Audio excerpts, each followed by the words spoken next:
From the beautiful Finger Lakes region of upstate New York, this is the Dental Lighthouse Podcast. We take questions from anyone in the dental profession and discuss what it takes to win not only in dentistry, but in life. Business, leadership, relationships, parenting, health and wellness, money management, nothing is off limits on the Dental Lighthouse Podcast. I'm Jason Tenori, your host, and have over 20 years of experience to pull from. Learn from my mistakes and let me help you collapse time so you can become the best version of yourself.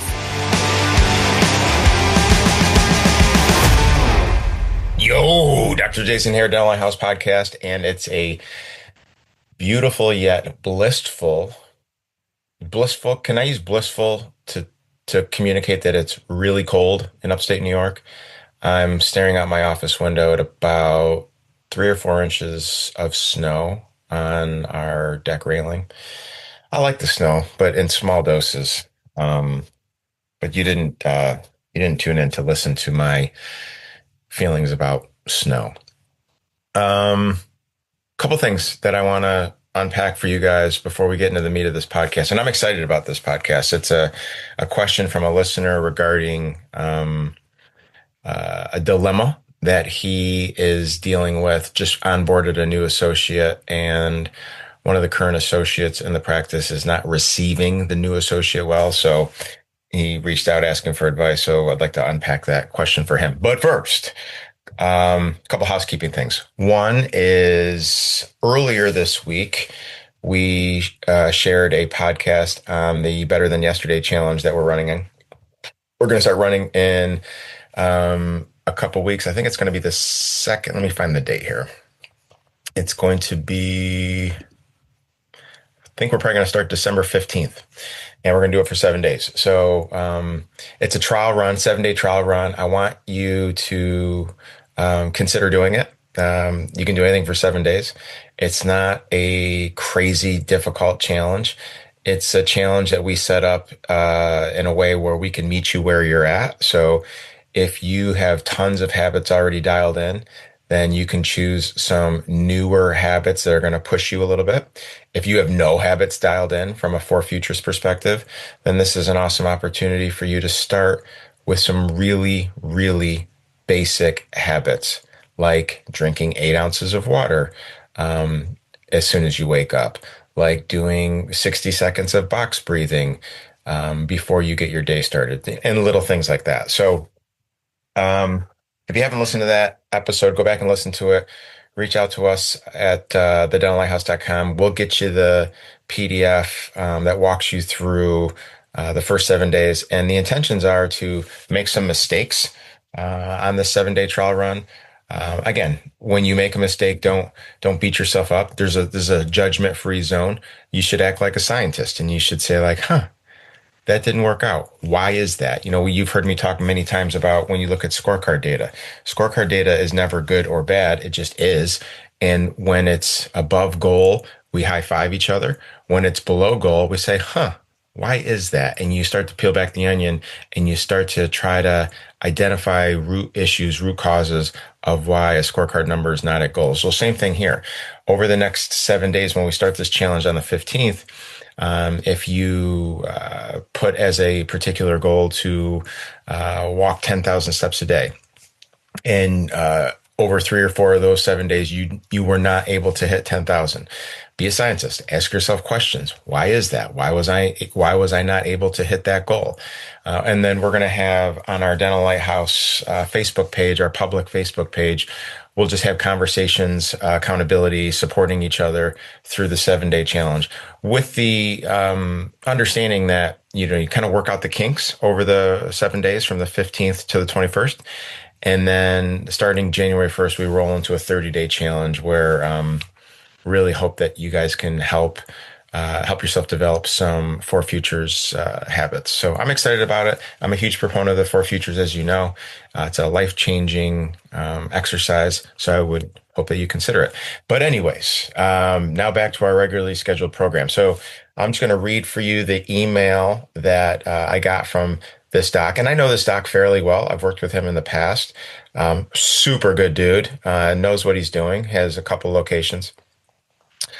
So the question reads, "Hey, Jason, we recently hired a new associate who's doing well and fitting in with the team. But one of our existing associates, who has a history of being a bit condescending and dismissive during conversations, is showing signs of feeling threatened. She's made a few passive aggressive comments towards the new doctor and has been complaining a bit about his clinical work. We've coached her before and she's genuinely receptive, but this anxiety and scarcity mindset seems to be resurfacing. We're meeting with her tomorrow. How do we help work through her insecurities and make sure our new associate feels supported and welcomed into the practice? Wow.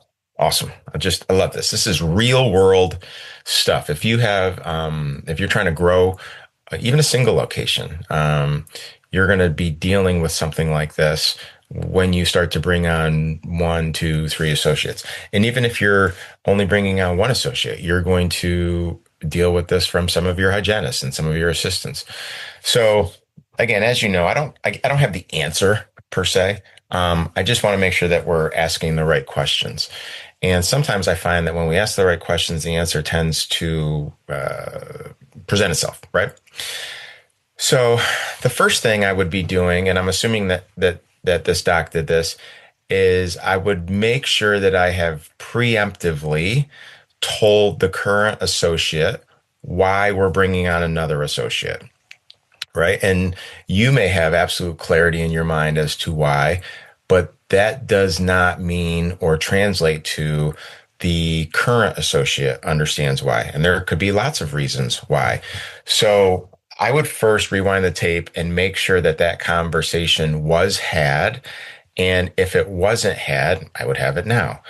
So simply coming from a place of love, I would say, "Hey, I don't know what this associate's name is. Let's call her Mary. Hey, Mary, I should have did this a few months ago when I was recruiting and trying to hire this associate, and I realized I didn't, and that's on me." Okay, so that's a vulnerability thing. We've talked about that at nausea. And that's on me, and I apologize for that. So let me just make sure that we're on the same page as to why we're bringing this associate in. First and foremost, it's in no way related to your job performance, your job security, anything like that. We've talked about my favorite John Gordon quote: in the absence of communication, people automatically fill the void with negativity. So if no conversation was had here with the current associate about why a new associate was being brought in, I can almost guarantee that the current associate is filling that void in communication with negativity. So in their mind, they're thinking, why are we hiring this doc? Am I not good enough? Am I being considered to be let go? All things that are not true and not going to happen. But again, unless these conversations are had, the current doc doesn't know. So I would make sure that I'm communicating the why as to this is why we're bringing the associate. And the reasons can be plentiful, right? It can be, I feel like the other doctors are getting burnt out with the number of exams they're doing every month. We've talked about decision fatigue when periodic and comprehensive and limited exams get to a total of about 150 or more per provider, right? There are some doctors that struggle to check their ego and they feel that they can do more, and they can do more. The question is, what are the quality of those exams above 140, above 150? So that could be a why. Maybe you believe in a hygiene ratio of 2 to 1, because when you have two hygienists every doctor, the day flows a little bit better and you're finding a desperate need to bring on more hygiene. So instead of getting to a 3-to-1 ratio or a 5-to-2 ratio, hygiene to doctor, you're bringing on this doctor to help with that ratio. That could be another good reason. Another reason might be maybe the senior doctor is planning on reducing his clinical chair time, so he can be freed up to have some CEO time or some clinical director time or some mentorship time with the other doctors and the hygienists in the group. So I really don't care what the reason is. I just care that you know what the reason is and you've over communicated it to the associate, to the team, of why this is happening. So that's the first thing. Second thing, if this new doc is a good core value fit and the team likes them and we feel like his clinical dentistry is not where it needs to be, That's easy to fix, right? During the 90 days onboarding and beyond that, if it needs to be there, we're constantly looking at clinical photographs of the doc's work. We're looking at bite wings of the work.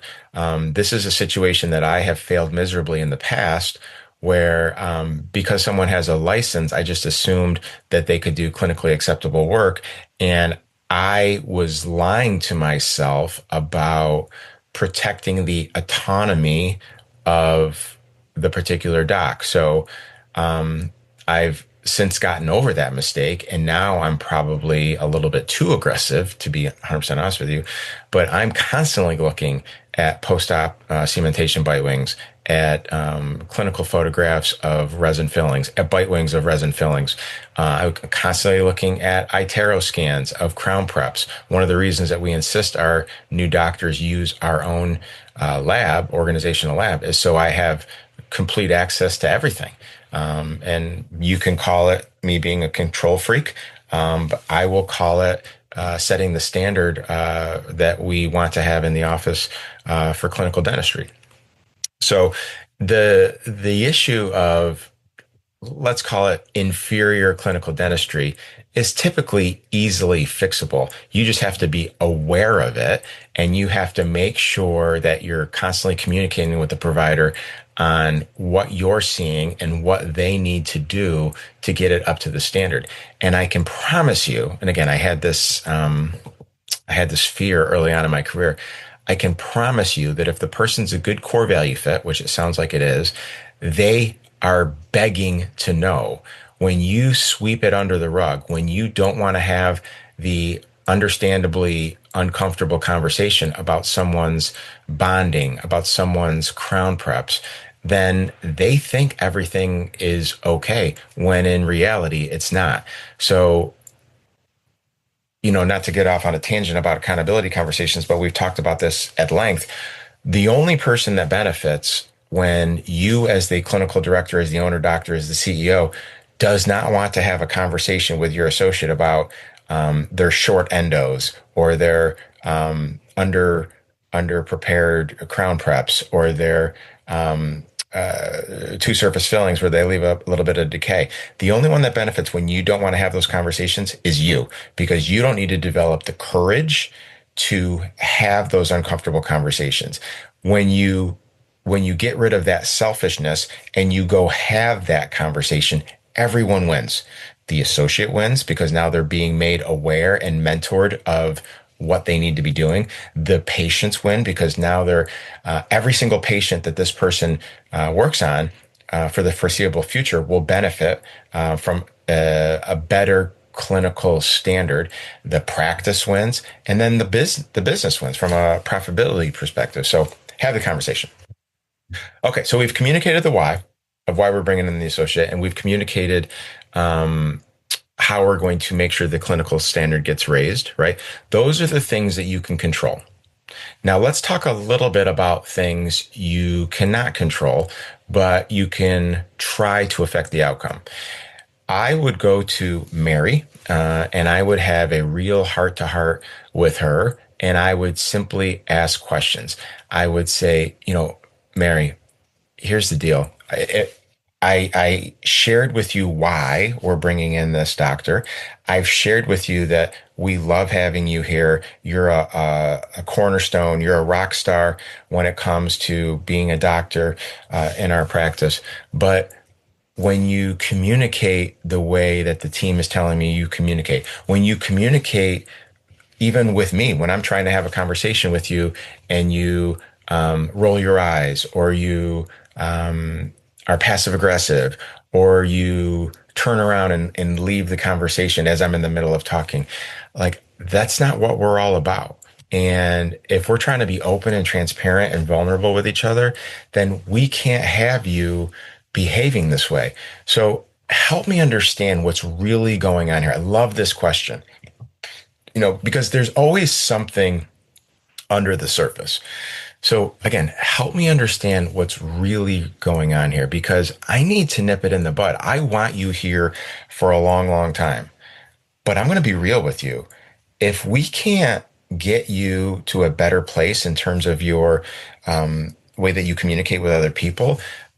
I worry this, we've talked about the clairvoyant reprimand. And if you need some information on that, check my servant leadership GPT. But when you phrase this conversation in the terms of a clairvoyant reprimand, I'm concerned for you being here long term. I'm worried that the rest of the team is just going to block you out. I'm worried how you are being perceived by the other doctor, by the owners, by the rest of the team. And I think we really need to get out in front of it because you're a phenomenal clinician. You're a good producer. I want you to be here for the long haul, but I'm seeing something here where if we don't start to nip this in the bud, you're gonna you're gonna start to really negatively affect some of the relationships that you have here. And I know this team, Mary, really wants to support you. I know this team wants to keep your schedule full. I know this team wants to bend over backwards for our patients, for your patients, and in an effort to get them seen on time and the best clinical treatment and what have you. But I'm starting to see a little bit of cracks in the wall here where people are starting to get a little perturbed or a little turned off by the way that you communicate. And I don't want that for you. I really want a better future for you. So I need you to understand that this is how you are being perceived. And I need to ask you, what do you need from me in an effort to try to get this under control? And then just sit and listen. And, we've talked about this before, playing chicken. At this point, I would play chicken and I would just shut up and I would just stare at Mary, and the first person that talks loses. So be comfortable with silence. Don't feel like you have to fill this void, this current void, with words. Be okay to just sit in silence and let Mary process what you said, and then let Mary kind of tell you what she needs. Now, again, this is where we talk about we can't control other people's behavior, right? There's going to be one of a couple different things that happens here. Mary's either going to be unaware, okay, and thank you for bringing this to her attention, and she's going to improve. Or it's a situation where maybe you've had this conversation before with Mary and she gets better for a couple weeks, maybe a month, and then it starts to revert back. If that's occurring, you're going to have to decide if this is a hill you're going to die on, right? If she's a good dentist, a good producer, and once you have the conversation with her, she gets better for 4, 6, 8 weeks, but then she starts to revert back. Every practice owner is going to be a little bit different, but is this a hill you're going to die on? And I phrase it that way because it really depends on the situation. If it's a situation where you're in an area of the country that is really struggling to find qualified associates, then you're going to extend a little bit more rope in this situation. I have a coaching client in Denver who can post for an associate ad on Friday, and on Monday he has 30 resumes in his inbox. If you're in that type of situation, then maybe the rope is going to be a little bit shorter. But I would just make sure that you have some clarity within your own mind of how much rope you're going to allow Mary to have. And, if you're going to die on this hill, when are you going to die on this hill? The final thing that I'll talk about here is peer-to-peer accountability. So we've talked about the winning pyramid. It starts with trust and vulnerability, then it goes to healthy debate, then it goes to commitment, and then arguably the hardest and most important level of the winning pyramid is peer-to-peer accountability. And you meaning the owner, cannot be the only one that's having these conversations with Mary. I would make sure that my team knows. Now again, this is not a pipe dream. It's hard, but this is not a pipe dream, and it's not going to happen overnight. But if you're constantly banging the peer-to-peer accountability drum, then you can start to say to Mary and to the team that, hey, Mary, I can't be everywhere. I can't be micromanaging Your behavior. Sometimes when you go off the rails, use your own language. This is language that I would use, and my team has heard me use this language, hundreds of times, so they get it.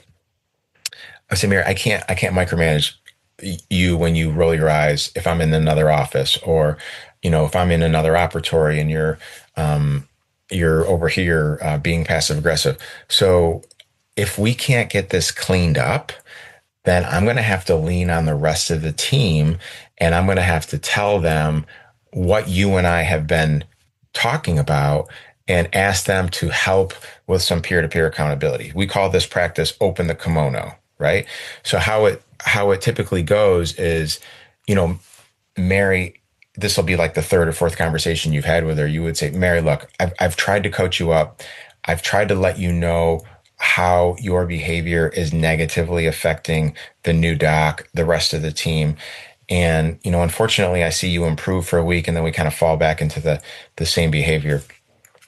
And like I predicted, I know some of the other team members are starting to really get frustrated. In fact, you could tell a little white lie here. In fact, one of them came to me yesterday and shared her frustrations, and she assumed that I wasn't doing anything about it. She had no idea that you and I have been having these one-on-one conversations for the past 4 or 6 weeks in an effort to try to get you improved. So when I shared that with her, she was like, "Oh, I just didn't think you were doing anything." Side note, this is extremely common. You as a great servant leader are doing what needs to be done, and you're also doing it in private in an effort not to humiliate Mary or whoever you're talking to. But the rest of the team doesn't know that. So the rest of the team thinks that you're being an absentee leader, you're abdicating your leadership, and they're gossiping in the corner.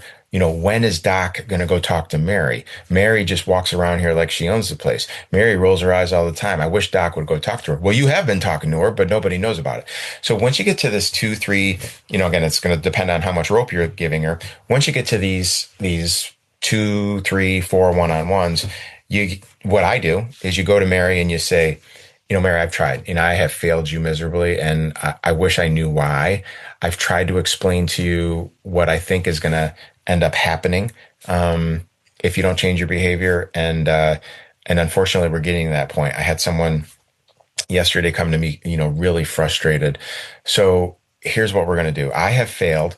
I am going to bring in your 2 chairside assistants, your treatment coordinator, and the office manager. And I'm going to share with them that you and I have been actively working on this, and it doesn't seem to be getting any better. And I'm going to ask them to have some peer-to-peer accountability with you.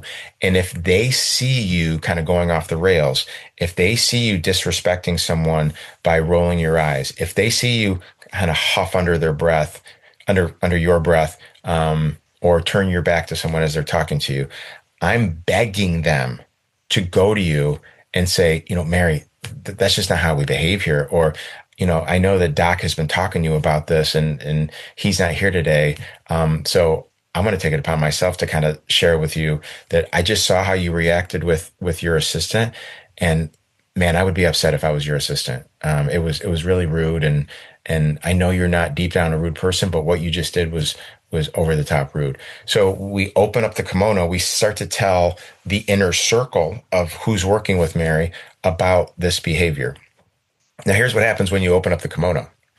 The person will either, and you have to ask permission. You're right. So when you're on your third or fourth one-on-one, you say, Mary, I have failed you. You haven't improved. I thought I had the right language, the right verbiage to help you improve.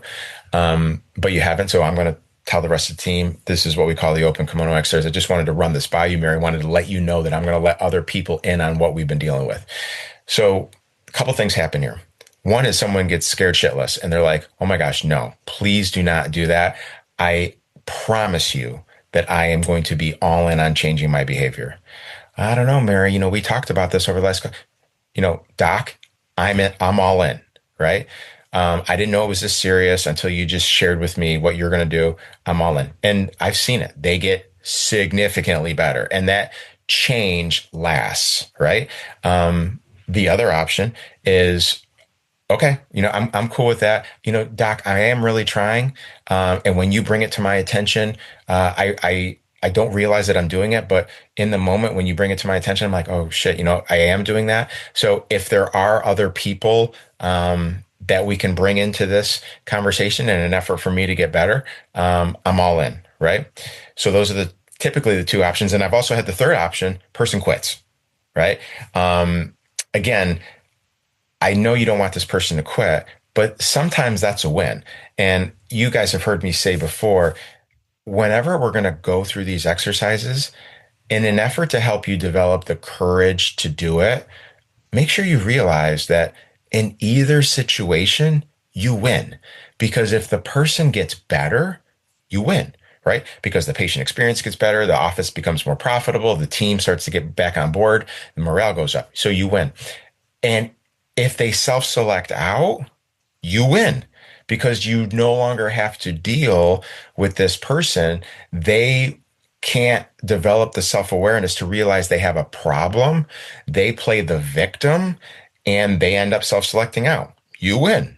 So it's truly a win-win situation. And sometimes when I'm coaching up docs to have these uncomfortable conversations, that's the point that I need to hammer home with them is, it's either a win-win if you do this, or it's a big time loss if you put your head in the sand or if you sweep this shit under the rug. So that's all I got, guys. So I hope who wrote this message, I'll send him this podcast when it gets published, and I hope it resonates with him. I hope it resonates with a lot of you guys. And if it does, like you've heard me say before, if this does resonate with you, I would appreciate you going to wherever you listen to podcasts and giving us a review. I would appreciate you sharing this with other people who could benefit from it. I'm going to share a review right now that was really blown away by this review. And I hope a lot of you guys feel this way. And if you do, please head over, leave me a 5-star review, share this podcast. Again, my whole goal here is to just get good content in front of as many people as possible. I don't sell anything. I don't have sponsors on the show. I just want to get good information in front of people that really, really need it. So anyways, I'll end the podcast with this review. Dental Lighthouse, and especially Dr. Jason, has been an absolute game changer for me as a leader. His insight, clarity, and real-world guidance has helped me grow in ways I didn't even realize I needed. I actively listen to his podcast episodes on repeat, and every single time I walk away with something new to apply in my day-to-day operations. I'm not going to read you the rest of this review. It's also really good, but I don't want to bore you with that. But I just laugh. I actively listen to his podcast on repeat. What if I said that to my wife? I was like, hey, Kara, there's people out there that listen to my podcast repeatedly. Speaking of Mary, we just unpacked on the podcast, Kara would roll her eyes. She would be like, are you effing kidding me? Yeah, I can't take what you say once. I can't imagine listening to it on repeat.